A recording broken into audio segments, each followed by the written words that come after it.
ભાવનગર મહાનગરપાલિકામાં સમાયેલા ગામડાઓની હાલત કફોડી બની છે। નવા ભરેલા વિસ્તારના રહીશો પાસેથી ટેક્સ વસૂલે છે મહાનગરપાલિકા, પરંતુ પ્રાથમિક સુવિધા પણ પૂરી પાડવામાં નથી આવી। રોડ, રસ્તા, પીવાના પાણી, સ્ટ્રીટ લાઇટ જેવી સુવિધા નથી। ચોમાસામાં ગામડાઓમાં કાદવ કીચડનું સામ્રાજ્ય છવાયેલું જોવા મળ્યું છે। આ ગામડાઓ છે અઘેવાડા અને અકવાડા। મેયર એવો લુખ્ખો દિલાસો આપ્યો કે આવનારા દિવસોમાં અહીં વિકાસના કામો થશે, પરંતુ વિપક્ષનું કહેવું છે કે આ બધી ખાલી વાતો છે, ભેદભાવ રાખવામાં આવી રહ્યો છે।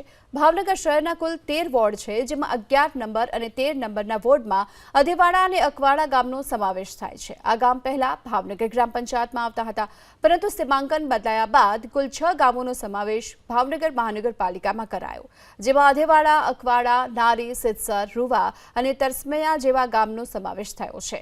અને આ ગામો મહાનગરપાલિકામાં સમાવાયા હોવા છતાં પણ પ્રાથમિક સુવિધાઓથી વંચિત છે। સ્થાનિકોની માંગ છે કે નામ મુજબનું કામ કરવામાં આવે અને સુવિધા પૂરી પાડવામાં આવે। પહેલા આજથી 10-15 વર્ષ પહેલા હું ગ્રામ પંચાયતનો સભ્ય પણ હતો, ત્યારે અમારું ગામ રેડી જ હાલતું હતું અને બ્લોક નાખ્યા, આરસીસી કર્યો, બધું કર્યું। પછી અમારે આ બધું પાણીની લાઈન આવી, ગટરની લાઈન આવી, એટલે બધા રોડ રસ્તા ખરાબ કરી નાખ્યા છે। તો તે પછી મ્યુનિસિપાલિટીમાં ભર્યા પછી કોઈ અમારે અહીંયા કોઈ ધ્યાન દેવા આવતું નથી। અમારા કોર્પોરેટર છે એ પણ આવતા નથી।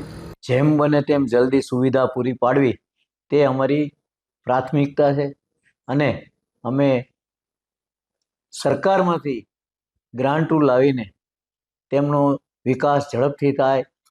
જ્યારે ભાવનગર મહાનગરપાલિકામાં ગામો ભળ્યા છે અને તેને પણ આપણા શહેરમાં જેટલી સગવડ મળે છે તેટલી જ સગવડ તે ગામોને મળે તેવા અમારા પૂરા પ્રયાસ છે અને ઘટતી કાર્યવાહી અમારી ખૂબ પૂરપાટે ઝડપે ચાલુ છે। સરકારમાં પણ રજૂઆત કરેલી છે, સરકારમાંથી ગ્રાન્ટો પણ લાવીએ છીએ અને જેમ બને એમ જલ્દી તેઓને આ સવલત અમારે પૂરી પાડવાની છે।